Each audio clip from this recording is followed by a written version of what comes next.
morning, everybody, and merry third night of Yule and fourth night of Yule tonight. I apologize for not getting the third night out there last night.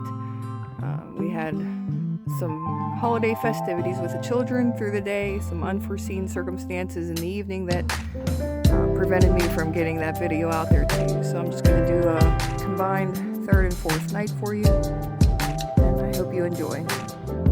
So the third night of Yule, we're honoring the Vanir god Njord, goddess Freya, and the Jotun Ægir.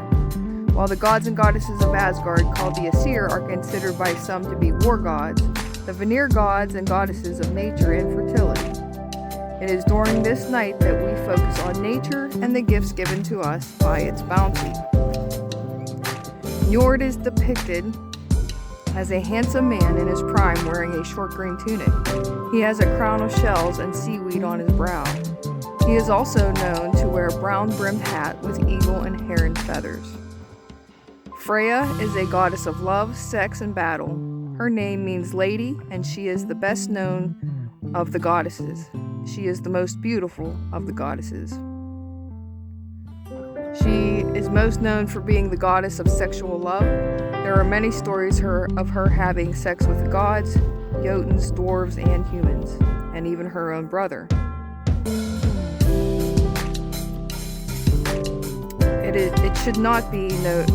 It should be noted that Norse people probably had a much different outlook on sex than it is common today.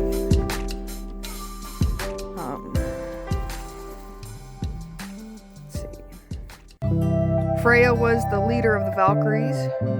She would get first choice of the slain to take to her hall in the field of warriors. There are 9 castles. Freya brings her share of the slain warriors to her hall, where love songs are always playing. In the hall, the dead are catered to by faithful wives and women who died before marriage. As a goddess of death, she is the mirror image of Odin in his aspect as a death god. While she is seen as a death goddess, her true powers come in the form of rebirth. She wears a dwarf-made necklace of gold and amber. This necklace is a powerful symbol of the goddess's dominions of fertility and life. According to lore, she traded 4 nights of passion with the dwarves for this symbol. The first time that the Æsir met Freya was in her guise as the witch Gullveig. It is said that the Gullveig was practicing magic maliciously, and for this reason the Æsir attacked her with spears and burned her 3 times. Each time she would be reborn. This is said to be the initial cause of the Æsir-Vanir War.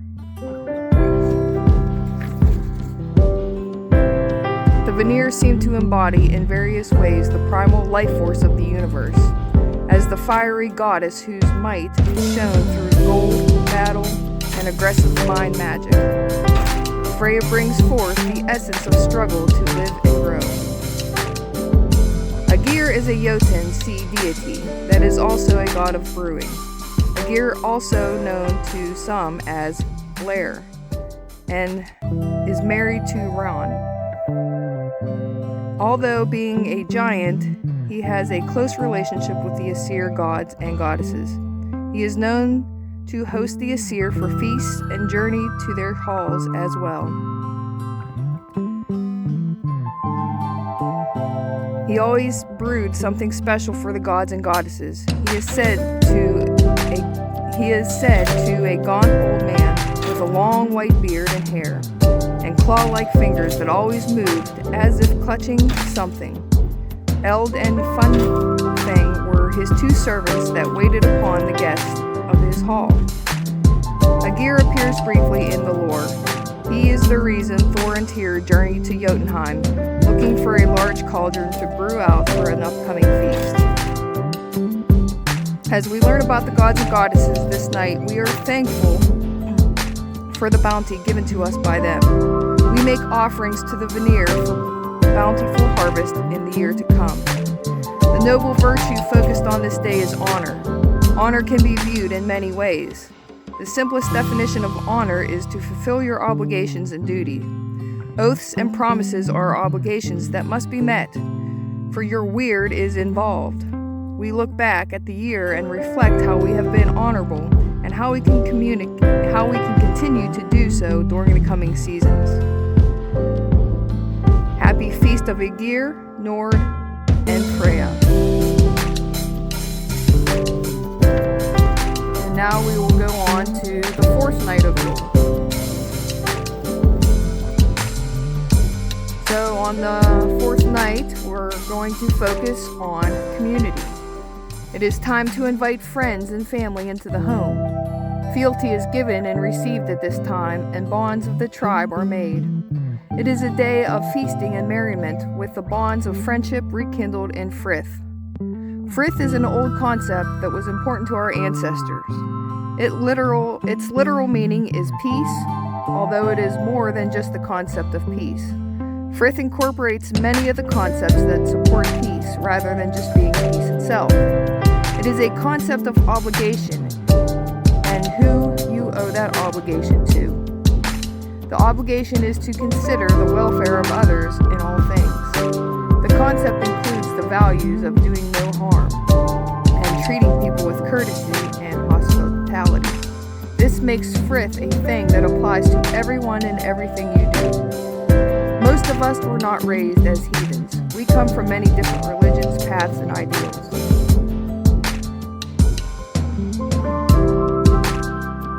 But as you grow and learn,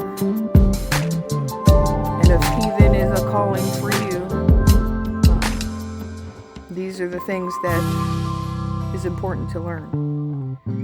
It is on this day that we remember where we come from and enjoy our family and friends, no matter what path they follow. In our family, this is the day we exchange family gifts so that we can enjoy our holiday with other members of our family. And I'm not saying that for us personally, but a lot of people this day will exchange gifts. Santa visits the night before on this night. On this day, the noble virtue is hospitality is at the center of our celebration. Hospitality is the mark of a generous host. It breeds trust and cooperation. The act of sharing a horn can bring more to a group than that of greed and deciduous attitudes.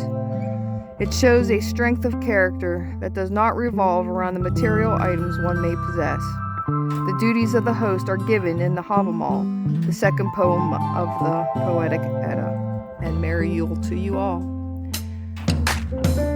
I appreciate you all. I thank you. Please enjoy each other in these days. Take care.